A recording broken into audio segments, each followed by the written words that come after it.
Hey Facebook, how you doing? Matt Phillips here, One Chat Live. Well, most of me, you might notice that I've kind of lost about 4 inches facial hair. Had to happen eventually, didn't it? I have to change all my logos now, I have to change the website. Lots of work to do. No, I won't bother. How are you anyway?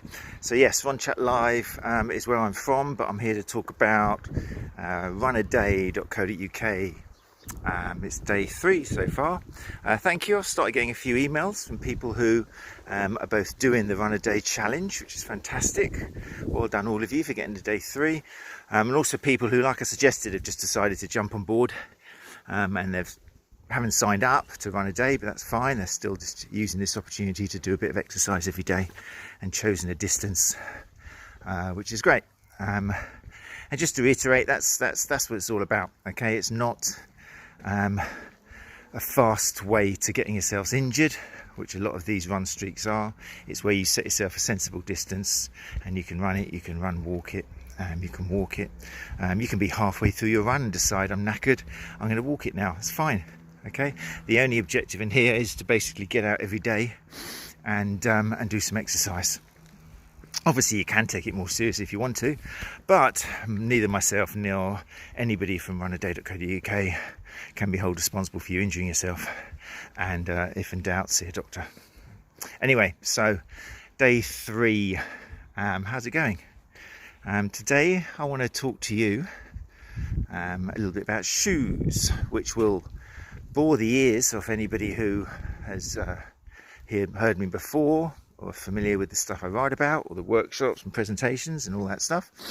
But it's a really important discussion for anybody who hasn't heard from me before, because it can open the door to some stunning facts and misconceptions, and it can show you how wrong something so talked about and advised can be, and that's the topic of shoes. So I'm going to treat this for somebody who really doesn't have a clue about what I'm going to say. That's the idea of this. And yeah, I mean, a lot of you might not be worrying about shoes. Okay. And the truth is, if you do go to a shop, you're probably worried because you're going to be kind of told that you need to spend £100 on these. And they're not just going to tell you to spend £100. They're going to give you a gait analysis of some form. And then they're going to basically say whether the arch of your foot drops down or whether it stays up too high, or whether it's kind of perfectly in the middle and neither rises nor falls. And basically they'll have a shoe for each of those 3 characteristics.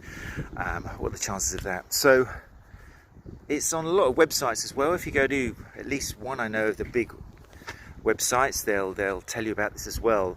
And you've probably heard the word pronation as well. So basically, if the arch of your foot drops down too much, you'll be labelled an overpronator. And if it stays up too high and doesn't pronate enough, then it will be called you'll be called an oversupinator. And if you stay in the middle, you will be labelled neutral. And there's a shoe which is apparently designed for each of those 3 different types of runner. So it may come as a big shock to hear that the idea of dividing, or let's say basing your foot type on the type of shoe you need to wear is not based on any science. And in fact, there's good science and studies out there which shows that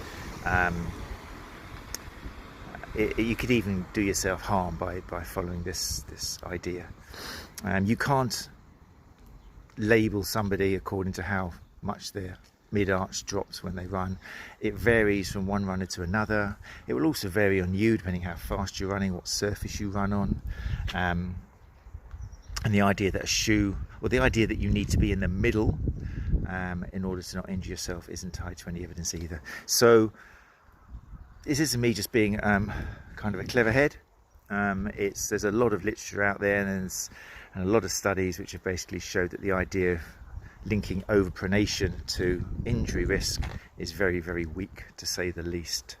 And also there's so many reasons anyway. So the reason I want to talk about this today, just on day 3 of Runaday, is because if that's not right, then imagine all the other things which you might read about running which might not be right as well. And the fact is, there is an awful lot of information out there, which just was suggested once and took off massively and hit all the websites and the DVDs. And a lot of what we talk about in the 31 days of this Runaday challenge will be about those kind of misconceptions and things. And I always worry about it. I don't like calling it myths, because there's another market out there now which kind of pumps itself on myths now and busting myths, and this is kind of like, it worries me as well, because myths makes me sound as if I'm telling you that Santa Claus doesn't exist or something, and it's not very, it doesn't help people calling it a myth. It's just a misconception, okay? So yeah, so in terms of shoes, all we've got really is wear what's comfortable. Who would have thought? Wear what's comfortable, and that's the best guide to go by. Okay, there's only one study out there which actually kind of shows how comfort is linked with reducing injury, which means it's only one study, but it kind of makes sense, doesn't it? And also the beautiful thing is, it allows us to embrace the fact that we are all different. Okay, we're all made of slightly different shapes, the bones in our feet, our weights, our experience, everything about us is very unique, although we're all humans and we're going out for a run. So the type of footwear which will look after us is going to vary from person to person, so it's up to you to find what works for you. So a modern shoe shop will not label you an overpronator. As soon as you do go to a shoe shop and they say you're an overpronator, then really alarm bells should go off. And I'm not having a go at the people in the shop, but that's what they've been told, and they might not have kind of stayed up to date with the evidence. But if you do get someone selling you a shoe based on the idea that you're an overpronator or an underpronator, or a neutral runner, then sorry, but you need to kind of go, oh, actually I need to go somewhere else. So yeah, comfort is the big thing. Now the great thing about shoe shops are there's loads of different types of shoes for you to try on. And you can focus on things like having a wide foot or a narrow foot. You can focus on whether you particularly seem to be more comfortable wearing lots of cushioning or less cushioning, or whether you like a lot of drop, which is where the heel is higher than the kind of toe, or whether you prefer less of a drop. So there's loads of different ways of choosing a shoe, and the best advice we've got for you is just find something that's comfortable for you. Which means those of you who are doing like a running challenge, you probably have to go out and get yourself a pair of shoes, because you probably haven't got anything which feels comfortable to run more than a mile in. You can run barefoot, and this is where one of the problems is for barefoot kind of enthusiasts, is they say everyone should be barefoot, but you try running a marathon barefoot. There are some people who can do it, but it's not really, well, there's certainly no champions out there who do it, no record breakers. So if you're covering a certain distance, you are going to have to wear something on your foot. If you try running in Converse or Vans or something which are like very flat, most of you are not going to get very far. It's going to be uncomfortable. So listen to your body, and you'll find probably most of you need a little bit of cushioning. Okay, if you're going to run some distance, so go to a shop, support your local trader. But just try on loads of things. If they have got a treadmill, the best thing you can make of it is to actually have a run on it and see if things are comfortable for you. Let them advise you on the width of your foot, and that's obviously going to change the style of shoe you get. But yeah, finding something that's comfortable. And remember as well that as you get stronger, and as you start traveling further and faster, then the shoe that's comfortable for you is going to change as well. I've got at least 3 shoes on the rotation now, which I will wear depending on whether I'm going further or shorter, or if I'm going to be running faster or not. So, and as I get fitter, then I've got a different shoe I might wear. I tend to get a little bit more minimalistic as I get fitter. If I know that I'm going to be able to perform a bit better, then the amount of cushioning seems to disappear. But if I feel a bit niggly and I've got a bit of pain, or the soles of my feet start hurting, then I'll wear something a little bit more cushion. So play around with it. That's what I'm saying. Anyway, anything else about shoes I wanted to say? No, yeah. So don't spend a fortune. Newer models are going to be so expensive, so you don't have to get this year's. Obviously you'll save money by getting last year's, because they're not trendy or fashionable or the colour anymore. I really wouldn't recommend spending more than, personally, unless you've got loads of money you want to spend, you don't have to spend more than 50-60 quid on a running shoe. You really don't. It's nice to try and support your shop, but if your running shop is only selling shoes at £100 plus, then what are you going to do? You're going to go straight onto an online website and find something from last year? Or me, it's quite simple because I've got size 14 feet, so I just wait until there's one pair of size 14s left and I just get them, whatever they are. So that's how I get to practice in all different types of running shoe. Anyway, so that was it. That's what I wanted to say to you. If you haven't got yourself shoes yet, then yeah, there's what you need to do to go out and buy some. And if you find something that works for you, then stick around with it for a while. And if you've got a little bit of money and you want to try something else, then fine, go and buy something else. And if you find something that doesn't feel very comfortable, don't necessarily throw it away. If you didn't pay much money for it, if it was in the sales, then keep it, because you might find that in a month or two, if you keep running and you get stronger and more resilient, then you might find that these type of shoes start feeling really comfortable for you. Make sense? Right, let me just say hello to a few people here. What have we got? I know there's been loads of comments going on. Oh, I've changed the screen. I don't know how I did that. I didn't even know how I did that. There we go. Oh, disappeared for a second. What was I looking at? Hey, Benjamin man, how you doing? Yes, this is recent. Yeah, I know it's gone. I got rid of it this morning. Hey, Andrew. It is live. Thank you, sweet cheeks.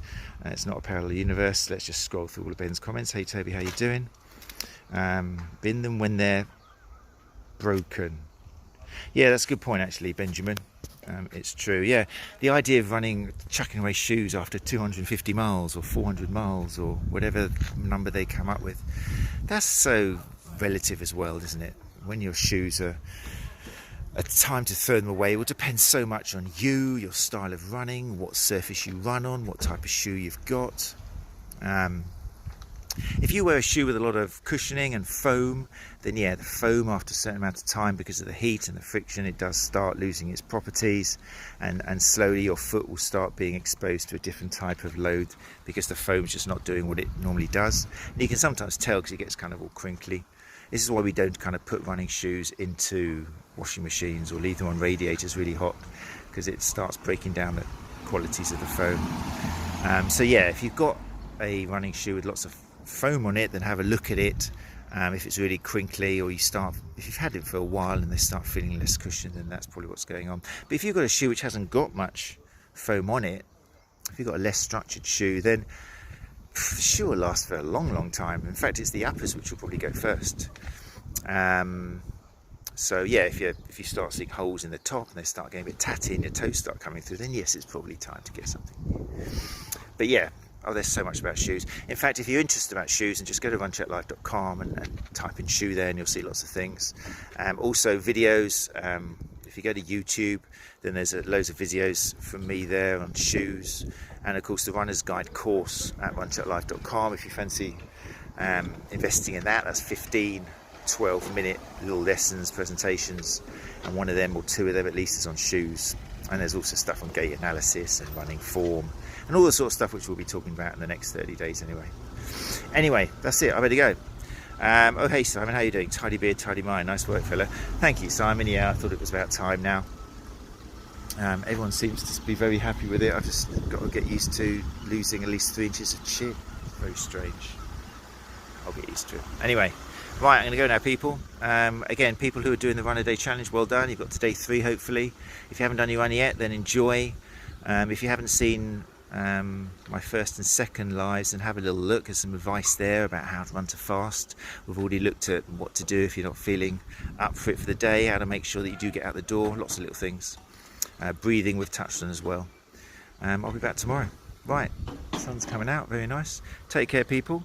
And yeah, as Benjamin has said, swit swoo. Bye bye.